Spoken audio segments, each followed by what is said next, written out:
आज हम लोग मैंने सोचा है कि मैं इंग्लिश के लिए एक नई सीरीज़ लेके आऊँगा, जिसमें मैं ये आपके हर एग्ज़ाम के लिए, चाहे आपका वो एसएससी हो, चाहे वो आपका बैंक हो, चाहे आपको एनी टाइप ऑफ एग्ज़ाम हो जिसमें इंग्लिश आती है, उसमें आपसे वो वोकैब भी पूछेगा, आपसे वोकैब पूछेगा, आपसे ईडियम फ्रेज पूछेगा। भले ही ये आपसे आपसे ये पूछ सकता है, किसी भी फिलर के रूप में पूछ सकता है, एरर के रूप में पूछ सकता है, किसी के रूप में आपसे पूछ सकता है।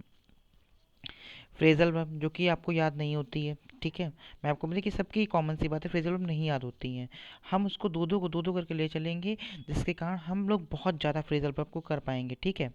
एंड नेक्स्ट हमारा होगा, हम पर डे 2 रूल लेंगे।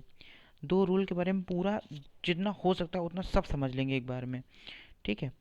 और अगर आपको सीरीज़ अच्छी लगे तो प्लीज़ इस सीरीज़ को लाइक करिएगा, शेयर करिएगा एंड सब्सक्राइब करिएगा मेरे चैनल को।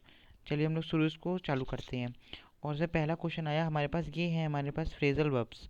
मैं यहाँ पे आपको 2 फ्रेजल वर्ब दिखाऊंगा, उसका मैं एग्जांपल दिखाऊंगा, मैं आपको सब दिखाऊंगा यहाँ पे, उसका एग्जांपल, उसका हिंदी में मीनिंग, सब कुछ होगा यहाँ पे। देखिए पहला आता है इसमें अकाउंट फॉर। अकाउंट फॉर का मतलब होता है to explain the reason for. अब मैं देखिए मैं इसको रिलेट करा दूंगा आपको कैसे। अकाउंट, जब कोई आपका पर्सन, देखिए नहीं याद होती तो थोड़ा रिलेट करके पढ़ लेते हैं। जब आपका कोई पर्सन अकाउंट देखता है, ठीक है, अकाउंट में कोई भी अगर गड़बड़ी होती है तो आप क्या कहते हो, भाई आप इसको एक्सप्लेन करो, इस जो अकाउंट में गड़बड़ी है इसका जो रीज़न है उसे तुम एक्सप्लेन करो, to explain the reason for. और यहाँ पे एग्जांपल भी लिखा हुआ है, asking government to account for its work is a trend now, PM Narendra Modi. समझ में आपको आ गया होगा, ठीक है। नेक्स्ट आता है आपका आंसर फॉर। आंसर फॉर का मतलब होता है टू बी आंसरेबल फॉर, कि आप इस चीज़ के लिए प्रति जिम्मेदार हो, किसी गलत बात के लिए या किसी भी बात के लिए पर्टिकुलर जिम्मेदार होना। थोड़ा सा निगेटिव सेंस में आप इसको यूज़ करते हैं, क्योंकि यहाँ पे एक रॉन्ग ही बात के लिए आपको जिम्मेदार ठहराया जाता है। Example, if one make mistake then one should be ready to answer for it. अगर आपने कोई मिस्टेक करी है तो आपको उसका आंसर देना ही पड़ेगा, आपको उस चीज़ की जिम्मेदारी लेनी पड़ेगी, ठीक है। चलिए ये मैंने फ्रेजल। प्लीज़ मैं यहाँ पे आपको कोई भी, ये जो आप सोचते हैं ना कि मैं पीडीएफ, मैं कोई भी पीडीएफ, मैं देखिए मैंने सब वीडियो में बोला मैं पीडीएफ प्रोवाइड नहीं करूँगा। अगर आपको सिलेक्शन लेना है तो कॉपी बनाइए और नोट करना चालू कर दीजिए। अगर सिलेक्शन नहीं लेना, पीडीएफ से काम चलाना है, तो बहुत सारे यूट्यूब चैनल है, आप वहाँ पे पढ़ सकते हो। अगर नोट काउंट करना, अगर असलीम सिलेक्शन लेना है तो आप पीडीएफ की जगह आप अपने अपने खुद के नोट्स बनाइए। और बता तो मैं यहाँ पे रहा हूँ, समझा भी रहा हूँ, ठीक है। नेक्स्ट आपका आता है, ये आपके आते हैं आईपीज़। पीडीएफ हमेशा आपका परमानेंट डॉक्यूमेंट फाइल होती है, उसका कभी कोई यूज़ नहीं कर सकता, ठीक है।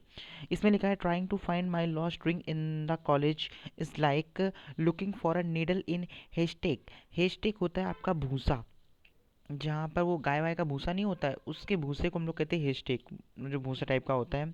तो इसका मतलब आप कोई चीज़ नीडल ढूंढ रहे हो, हेस्टेक्स में जाके मतलब क्या कर रहे हो, आप एक इम्पॉसिबल काम को कर रहे हो, डूइंग सम। आप खुद सोचो, एक भूसे के ढेर में आप नीडल ढूंढ रहे हो जाके, तो ये इम्पॉसिबल काम है। ऑफ एंड ऑन बहुत लोगों को पता होता है, पीरियोडिकली होता है, ठीक है, या इंटरमीडिएटली भी इसे कह सकते हैं। देखिए यहाँ पे आंसर भी लिखे हुए हैं, लेफ्ट आउट इन कोल्ड, इसका मतलब होता है कि कोई चीज़ को हमने इग्नोर कर दी, आपने इसको ठंडे में रहने दिया, ठीक है, आपने ठंडे मतलब इसका मतलब हमने इसको इग्नोर कर दिया। इसका मेरे को आप बताएंगे, फोर्थ वाले का आप आंसर कमेंट करके बताएंगे, बाद में मैं तो बता ही दूंगा, लेकिन इसका आप आंसर कमेंट करके बताइए। वर्क अगेंस्ट द क्लॉक, इसका क्या होता है, इसको कमेंट करके आपको बताना होगा आंसर, ठीक है। नेक्स्ट आपका आपके आते हैं 2 रूल। मैंने आपसे कहा था मैं 2 रूल को भी आपको पढ़ाऊंगा, 2 ग्रामर रूल, क्योंकि ग्रामर भी आती है और रूल भी आता है। पहला आता है हाइफनेटेड नाउन। हाइफनेटेड नाउन जानते हैं क्या होता है? जैसे कि मैंने लिखा 500 रुपीज़, यही लिखा है 100 रुपीज़, तो ये होता है आपका हाइफन, ये होता है आपका ये होता है आपका हाइफन, सॉरी, ठीक है। तो ये होता है आपका हाइपन, ठीक है। जैसे मैंने यहाँ पे लिख दिया, he gave me 500 rupees note, ये हमारा इनकरेक्ट है। क्यों इनकरेक्ट है? इसके पीछे रीज़न है कि जब भी आपका ये हाइफनेटेड नाउन लगता है, याद कर लो, एक नाउन ये होगा, एक नाउन ये होगा, ठीक है ना। ये दोनों ही नाउन आपके क्या होंगे, सिंगुलर होंगे। इसमें एक चीज़ नहीं लिखी है, दूसरी चीज़ ये होती है, अगर ये एज ए सब्जेक्ट यूज़ हो जाते हैं तो इसके लिए वर्ब आपकी कौन सी आती है, वर्ब आपकी सिंगुलर ही आती है। Rule number 2, noun expressing number are use in singular with numeral adjective. ये बहुत बड़े बच्चों की मुसीबत होती है, ये समझ में ही नहीं आता है कि न्यूमरल एडजेक्टिव के साथ जो भी नाउन आता है वो हमेशा सिंगुलर आता है, लेकिन आपको कैसे मालूम करना पड़ेगा। जैसे यहाँ पे लिखा है 2 lakhs ऑफ पीपुल, तो देखिए sir 2 lakhs of people is a wrong. अगर 2 लिखा है तो नाउन सिंगुलर आएगा, ठीक है। और लैक्स अगर अगर अगर आपका 2 लाख ऑफ पीपुल, ये बिल्कुल सही हो जाएगा आपका। अगर 2 नहीं, न्यूमरल एडजेक्टिव नहीं है आपका, आप लैक्स ऑफ पीपुल लिख सकते हो, तो ये करेक्ट है, ये करेक्ट है, क्योंकि यहाँ पे न्यूमरल एडजेक्टिव नहीं था, सो इसलिए करेक्ट हो जाएगा। जैसे Shital gave me 5 dozen pens, this is a right. अब मैं यहाँ लगाऊँ 5 dozen pens, sir this is a wrong. मैंने आपको एग्जांपल भी बता दी है यहाँ पर। नेक्स्ट आपका आता है, ओके ये शायद दोबारा से आ गई।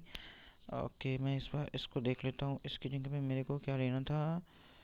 2 मिनट रुक जाइए आप लोग। मेरे को क्या लेना था, हाँ सॉरी, मेरे को ये लेना था इसमें, और ये गई हमारी, ठीक है। इसको ऐसे में कर देता हूँ।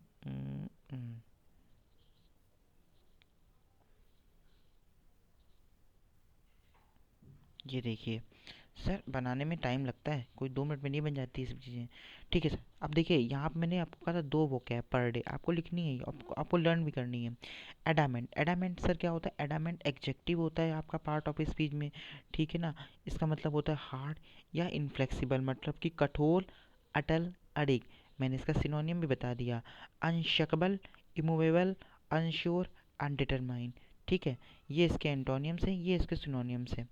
और ये देखिए इसका मत एग्जाम्पल किस तरीके से, तो दो Nita was adamant in the beginning she came round in the end, ठीक है। तो यहाँ पर आपका एग्जेक्टिव पार्ट ऑफ पता चल गया। होता क्या है, एडामेंट का मतलब होता है कठोर होता है, फिक्स होता है, रिजिड होता है, अटल होता है, अड़िग होता है, कोई चीज़ फ्लेक्सिबल नहीं है, उसे कह सकते हैं ally.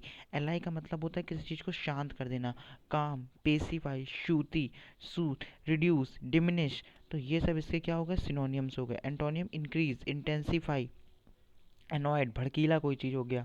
The mother allayed the fear of the child. So ये मैं अब सीरीज़ आपकी ये पर डे सीरीज़ चलती रहेगी, और मैं ये सीरीज़ आपकी 100 सीरीज़ बनाने वाला हूँ, जिसमें आपकी मान के चलिए 200 वोकैब हो जाएंगी, मतलब मैनी मोर चीज़ें होंगी इसमें, आप ये मान के चलिए। अच्छी लगे तो please like share and subscribe करिएगा। Thanks to everyone.